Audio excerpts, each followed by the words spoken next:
নমস্কার, অপর্ণা টেস্টি ওয়ার্ল্ডের সকল দর্শক বন্ধুদের অনেক অনেক স্বাগত।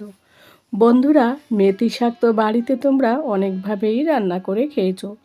আজ আমি যেভাবে মেথি শাকের রেসিপি বানাবো, একবার হলেও তোমরা যদি ভালো লাগে রেসিপিটি দেখার পর বাড়িতে ট্রাই করতে পারো। আর একেবারে সাধারণভাবে সিম্পলভাবেই বানাবো। তার আগে মেথি শাকগুলোকে ছোটো ছোটো করে টুকরো করে কেটে ধুয়ে পরিষ্কার করে নিয়েছি। আর মেথি শাকে কিন্তু অনেক সময় নোংরা থাকে, ভালো করে পরিষ্কার করে নেবে। তারপর কড়াই গরম হয়ে যাওয়ার পর কড়াইতে দিয়ে দিলাম পরিমাণ মতো সর্ষের তেল, দিলাম গোটা জিরে আর দিলাম কালো জিরে ফোড়ন। এই কালো জিরের ফোড়নে মেথি শাকের যে একটা টেস্ট হয় সেটা কিন্তু অসাধারণ।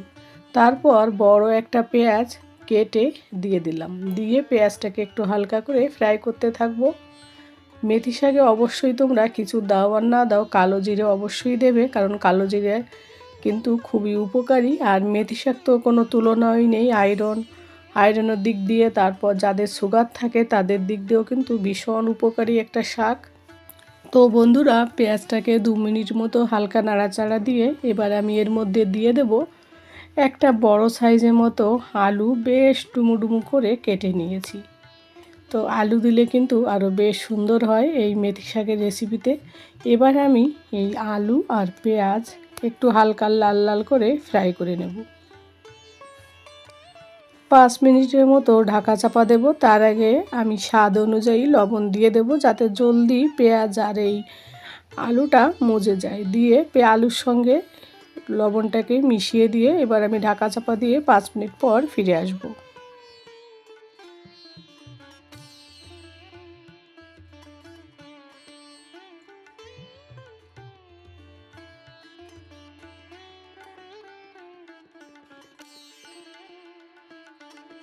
তো বন্ধুরা, 5 মিনিট পর ফিরে এলাম। আবার বেশ কিছুক্ষণ এইভাবে হাই ফ্লেম রেখে একটু নাড়াচাড়া দিলাম। আর আলুটা 50% আমার সিদ্ধ হয়ে গেছে। এই পর্যায়ে গ্যাসের ফ্লেমকে হাই করে দিলাম, যাতে জলদি আলুর কালারটা লাল হয়। এই পর্যায়ে আলুর কালারটা যখনই লাল কালার হলো, তখনই আমি এর মধ্যে দিয়ে দিলাম বড় একটা সাইজের টমেটো আর কিছু সিম কেটে রেখেছি, আগে থেকে পরিষ্কার করে ধুয়ে কেটে রেখেছি। এইগুলোকেও আমি হালকা নাড়াচাড়া দিয়ে সব কিছুর সঙ্গে মিশিয়ে দেব,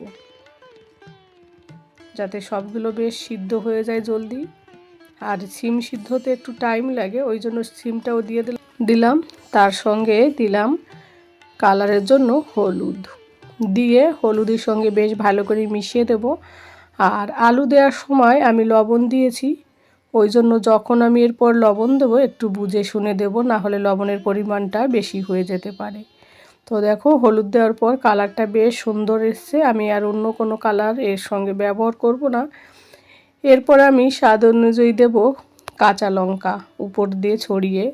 তোমরা লঙ্কার পরিমাণ কম বেশি করে দিতে পারো। দিয়ে ঢাকা চাপা দিয়ে 5 মিনিট পর ফিরে এলাম, যাতে সবজিগুলো বেশ ভালোভাবে সিদ্ধ হয়ে যায়। বাকি যতটা বাকি ছিল আলু সিদ্ধ হতে, তো যাতে নিচে দিয়ে লেগে না যায়, ওই জন্য 5 মিনিট পর ঢাকাটা তুলে আমি বেশ ভালো করে এপিট ওপিট করে বেশ সুন্দর করে নাড়াচাড়া দিয়ে ভেজে নিলাম।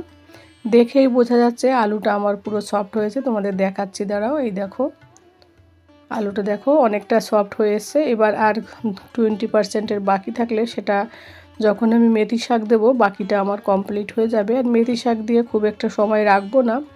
মেথি শাক কিন্তু ওভার কুক করলে খেতে অতটা ভালো লাগে না, অনেক সময় তিতে লাগার চান্স থাকে।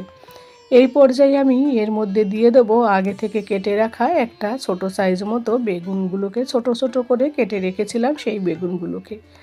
আর বেগুন না দিলে কিন্তু মেথি শাকের রেসিপিটি সম্পূর্ণ হতেই পারে না, কারণ বেগুন দিলেই টেস্টিটা আরও বেশি হয়। আর বেগুনটা আমি আগে থেকে ফ্রাই করিনি, যাতে এক্সট্রা তেল না লাগে। তোমরা যদি চাও বেগুনটা আগে থেকে ফ্রাই করে আলাদা করে রেখে দিতে পারো। তো বেগুনটা আমি আলাদা করে আর ফ্রাই করলাম না। তো বেগুন দিয়ে 2-3 মিনিট এইভাবে আমি রেখে দিলাম, আর ঢাকা চাপা দেবো না। এবার আমি যে শাকটা কেটে রেখেছি মেথি শাকটা, সেই শাকটা দিয়ে দেবো এর মধ্যে। মেথি শাক আর বেগুন 5 মিনিটের মতো কুক করলে কিন্তু কমপ্লিট হয়ে যায়। তো মেথি শাকটা অল্প অল্প করে দেবো, যেহেতু শাক যখন কাটা হয় অনেক মনে হয়, তারপর উনুনে দিলে কিন্তু আস্তে আস্তে সেটা কম হয়ে আসে। তো প্রথমে আমি হাফ অংশ দিয়ে বেশ ভালো করে নাড়াচাড়া দিয়ে মিশিয়ে দেবো, তারপর বাকি অংশটা দেব। তো দেখো আস্তে আস্তে করে আমি এইভাবে মিশিয়ে দিচ্ছি।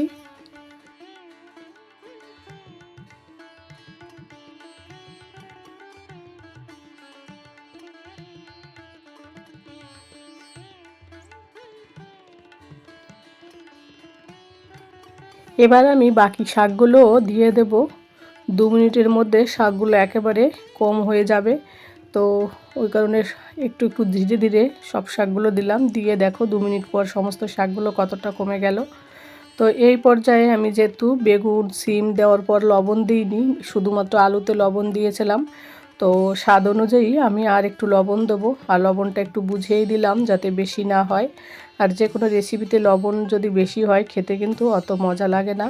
তো যাই হোক, দেখো কালারটাও কত সুন্দর এসছে আর শাক থেকে জলটাও বেরিয়ে গেছে। এই পর্যায়ে আমি গ্যাসের ফ্লেমকে হাই করে রেখেছি যাতে শাক থেকে বেশি জল না বেরোয়। আর আমি ঢাকা চাপাও দেবো না, কারণ এমনিতেই শাক রান্না করতে টাইম লাগে না, এমনিতেই সফট হয়ে যায়।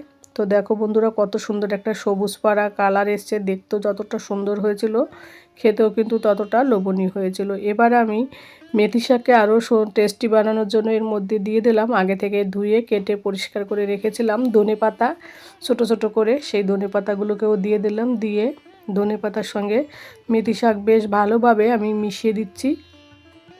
তো রান্না প্রায় আমার কমপ্লিট বন্ধুরা। তো এর পর্যায়ে সবশেষে আমি দেব আরও সুন্দর টেস্টি হওয়ার জন্য পরিমাণ মতো জিরে, 1 চামচ মতো দিয়েছি আর কি। বাড়িতেই বানিয়ে রেখেছি জিরে পাউডারটা, আমি আগে থেকে পাউডার বানিয়ে রাখলে রান্না করতে বেশ সুবিধা হয়। অনেক সময় আমাদের হাতে সময় থাকে না, তাই আগে থেকে এই মিক্সি গ্রাইন্ডে পাউডার করে রেখে দিই আমি। তো শুধুমাত্র জিরের পাউডার দিয়ে আজকের আমার এই মেথি শাকের রেসিপিটি বন্ধুরা তোমাদের কাছে কেমন লাগলো অবশ্যই কমেন্ট করে জানিও। আমার সকল নতুন পুরাতন সকল বন্ধুদের অনেক অনেক ভালোবাসা আমাকে এভাবে সাপোর্ট করার জন্য এবং আমার পাশে থাকার জন্য। তো বন্ধুরা রেসিপিটি যদি ভালো লাগে একটা লাইক করে দেবে এবং একটা মিষ্টি কমেন্ট করবে। কমেন্টের পাশে হাইপ চিহ্নটা অবশ্যই দেবে। তোমাদের একটা লাইক, একটা হাইপ, একটা কমেন্ট আমাকে কিন্তু পরবর্তী রেসিপি বানাতে ভীষণ ভীষণ উৎসাহিত করে। আর আমার রেসিপিগুলো তোমাদের কাছে কেমন লাগে অবশ্যই জানিও। আমি যদিও একেবারে সিম্পলভাবে কম তেল মশলায় রেসিপি বানানোর চেষ্টা করি। তোমাদের যদি ভালো লাগে অবশ্যই বন্ধুবান্ধবদের মধ্যেও ছড়িয়ে দিতে পারো, শেয়ার করতে পারো। তো বন্ধুরা দেখো তারপরে দেখাচ্ছে আমার রান্না কমপ্লিট। মাত্র হাতে যদি 10 থেকে 15 মিনিট সময় থাকে মেথি শাকের কিন্তু দুর্দান্ত একটা রেসিপি কমপ্লিট হয়ে যাবে। আর খেতেও কিন্তু অসাধারণ লাগে। দুপুরবেলা গরম গরম ধোয়া ওঠা ভাতের সঙ্গে এরকম মেথি শাকের রেসিপি থাকলে আর কিছুই লাগে না। তো বন্ধুরা রেসিপিটা আজ এই পর্যন্তই। সকলে ভালো থাকো, সুস্থ থাকো এবং সাবধানে থাকো।